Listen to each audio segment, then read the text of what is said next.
हम्म। सभी साधकों को मेरा नमस्कार। मैं धीरज नामदेव इंदौर शहर से कल यहाँ पे हैदराबाद आया था मेरे परम गुरुदेव कर्नल टी श्रीनिवासुलु जी से मिलने के लिए। आज मेरा यहाँ पे दूसरा दिन है। कल चूँकि शाम हो गई थी तो एक ही वीडियो रिकॉर्ड कर पाए थे। आज मैं एक साधक हैं, उनका एक प्रश्न था, वो गुरुदेव से पूछ रहा हूँ। उम्मीद करता हूँ इससे साधक थोड़ा उपयोग या फ़ायदा उठाएंगे। इस जो भी जानकारी गुरुदेव जी के द्वारा आपके साधन के लिए दी जा रही है। गुरुदेव, कल एक साधक का प्रश्न था कि जब भी वे साधन में बैठते हैं सुबह और शाम, तो साधन समय के अलावा भी उनको अपने सातों चक्रों पे एक दीपक दिखाई देता है। तो उनका ये प्रश्न था, वो जानना चाहते थे कि इसका क्या अर्थ है, मतलब इसको भी किस तरीके से समझे या किस वे में इसको ले सकते हैं।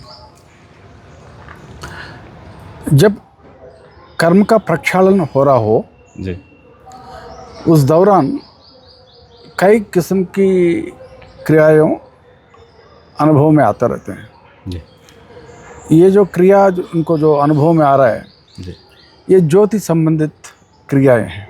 जी कभी दिया दिखा देता है, कभी सूरज दिखाई देता है, जी कभी नक्षत्र या चंद्रमा। जी इस किस्म की जितना कई किस्म की ज्योति दिखाई देता रहता है। जी कई नक्षत्र अलग अलग रंगों में दिखाई देता है। जी तो ये इसका कुछ ज़्यादा सोच विचार करने के लिए ज़रूरत नहीं, जी ना इसके जानकारी का ज़रूरी है, जी ना इसके बारे में हम जानते हैं। जी क्योंकि जब प्रकट हो रहा हो, अब ये कहना बहुत मुश्किल है अभी कौन सी क्रिया का प्रक्षालन चल रही है, जी कौन सी क्रिया कर्मों का जी प्रक्षालन चल रही है, ये कहना बहुत मुश्किल है। फिर भी साधकों के मन में एक ये भावना लगी रहती है कि उनको जो क्रियाएं हो रही हैं या क्रियाएं नहीं हो रही हैं जिसको, तो भी उनके मन में लगा रहता है कि वो अपनी स्थिति जांच सकें कि हमारा साधन चल रहा है कि नहीं चल रहा है। तो वो कौन से लक्षण हैं जिनसे साधक अपनी स्थिति को जांच सकता है स्वयं। जब क्रिया चल रहा होगा, इसका मतलब साधन ठीक ठाक चल रहा होगा ना जी। इसका वही तो अर्थ है इसका। लेकिन कुछ लोगों को जैसे क्रियाएं कुछ अलग रूप में भी होती, जो दिव्य क्रियाएं हैं उनसे तो अनुमान लगाना आसान होता है, पर जो जैसे मान लीजिए कुछ भावनात्मक क्रियाएं हैं, कुछ क्रोध की क्रियाएं हैं, कुछ कामुकता की क्रियाएं हैं, तो इनसे फिर व्यक्ति थोड़ा सा गिरा हुआ महसूस करने लगता है। वो तो इंसान की जो भावना है जी बाकी जब एक कपड़ा जो गंदा हो रखा हो, जब कपड़ा का धुलाई हो रहा हो, जी तो जब गंदगी निकलेगा तो हमको पता चलेगा ना कि गंदगी निकल रही है करके। जी चाहे इंसान को जैसे भी लगे, हकीकत क्या है उसका गंदगी का धुलाई हो रही है। जी तो इसी प्रकार इंसान का जितना जैसे उनका कर्म है, जब उन कर्मों का जब धुलाई हो रहा हो, तो जब क्रिया प्रकट होंगे उस कर्मों की संबंधित ही प्रकट होगा ना। जी उस कर्मों की संबंधित क्रिया प्रकट होगा ना। जी तो इसमें बुरा मानने के लिए क्या ज़रूरी है, शर्माने के लिए क्या ज़रूरी है।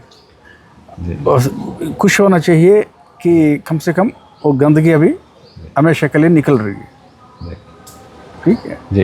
पर ये भी देखा गया है गुरुदेव कि जैसे कुछ ऐसे गलत क्रिया निकलती है और कुछ लोगों की ऐसी शिकायत भी है कि मेरा साधन पहले अच्छा चलता था, अब अचानक रुक गया है, तो मैं क्या मतलब कुछ गलत कर रहा हूँ, इस तरीके से। समझा नहीं आपको कुछ सवाल। कुछ लोगों को जिनको क्रियाएं अनुभव में नहीं आ रही हैं, उनके लिए उनको क्रियाएं अब अनुभव पहले तो आती थी अनुभव में, पर अब आ नहीं रही हैं, तो उनको लगता है कि मेरा साधन रुक गया है। तो उनके लिए मतलब कैसे, मतलब वो उसको जानकारी या कैसे वो जाने कि उनका साधन सही चल रहा है कि नहीं चल रहा है। साधन में बैठ रहे हैं पर कभी साधन में भी मन नहीं लगता है, कभी मंत्र जाप में भी जो गुरु ने दिया है उसमें भी मन नहीं लगता है। देखिए, सबसे पहले इसमें इसका दो पहलू है। जी जब कोई कपड़ा धुलाई चल रही है, किसी कपड़ा का धुलाई हो रही है, कोई गंदगी नहीं निकल रही है, इसका अर्थ तात्पर्य ये रहा जी अभी कोई गंद नहीं है जी उसमें निकलने के लिए। जी और दूसरी बात, जब कर्मों की जब धुलाई होती है, इसको अलग अलग कोश में होती रहती है। जी जैसे हम मिसाल के तौर पर हम चर्चा कर रहे हैं कि कपड़ा का धुलाई के बारे में, जी लेकिन जब कर्मों को जब धुलाई जब होती है, कई उसका कोश में जी धुलाई होती रहती है। जी तो अब ये कह नहीं सकते हैं कि उनका क्रिया धुलाई हो रही है नहीं हो रहा है, वो कुछ कई बार पता ही नहीं चलता है, जी साधक को भी पता नहीं चलता है। जी जब स्थूल रूप से जब क्रिया प्रकट हो रहा होगा, जी उस समय में तो अनुभव में आता है। जी जैसे मैं एक समझाने के लिए बात, जी एक कंबल ले लीजिए। जी कंबल में जब धूल जमी है, जी कंबल को फिर झाड़ोगे बाहर, जी खूब सारा धूल उठेगा, जी मोटे मोटे धूल जो जितना भी है वो पूरा कंबल से बाहर निकलता रहेगा। उससे हमें यकीन होता है कि धूल उठ रहा है करके। जी जब बारीक बारीक से जब गंदगी निकलेगा जी तब पता नहीं चलेगा ना। जी तब आप सर्फ में डाल के फिर धुलाई करोगे, उस समय पता नहीं चलेगा। उसी प्रकार इंसान का भी जो मोटे मोटे कर्म का जब धुलाई होता रहता है, जी तो हमें महसूस होता है कि इसका कर्मों का धुलाई हो रहा है करके। जी लेकिन जब बारीक बारीक कर्म जब धुलाई होता है, तो उस समय कई बार पकड़ना मुश्किल हो जाता है। अभी थोड़ी देर पहले आपने बताया किसी को ज्योति दिखाई दे रहा है, जी किसी को और कुछ अनुभव हो रहा है छोटे बारीक बारीक सूक्ष्म रूप में, उसको समझना बहुत मुश्किल होता है। ठीक है? जैसे कुछ